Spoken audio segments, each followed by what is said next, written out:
Tular sebuah rakaman video sewaktu Himpunan Solidariti Bersama Gaza diadakan di Stadium Aksiata Arena Bukit Jalil semalam.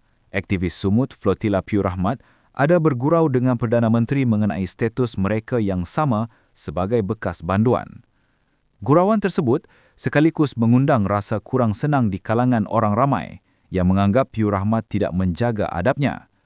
Terkini, Piu Rahmat tampil membuat permohonan maaf atas keterlanjurannya berkata-kata dalam Perhimpunan Solidariti Buat Gaza semalam.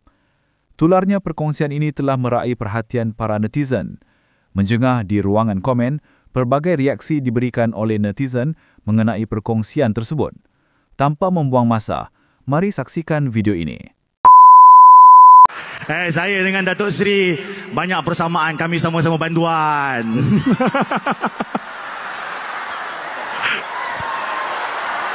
Takbir! Allahu Akbar.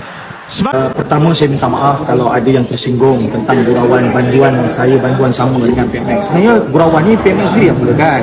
Sebelum ni PMX video call kami, dia kata status dah sama banduan. Jadi PMX ni satu pemimpin yang bagi saya dia sangat humoris.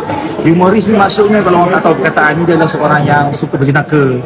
Menganggap ujian itu satu perkara yang tidak perlu diperbesarkan, melainkan satu perjalanan hidup yang perlu kita gembirakan. Dan begitulah kami ketika kami berada dalam penjara, kami bergurau sendiri sama kami supaya kita tak rasa beban dalam ujian itu melampau-lampau. Sebab kita tahu akhirnya kita akan gelakkan diri kita yang kadang-kadang rasa bahawa dunia terlalu sempit. So PMX mula dulu lawak tu.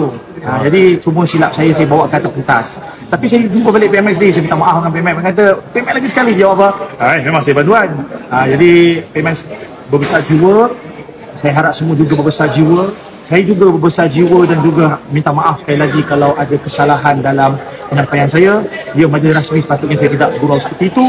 Tapi saya harap semua memahami bahawa takhilaf itu memang datang daripada saya. Pada masa sama, PMX membenarkan.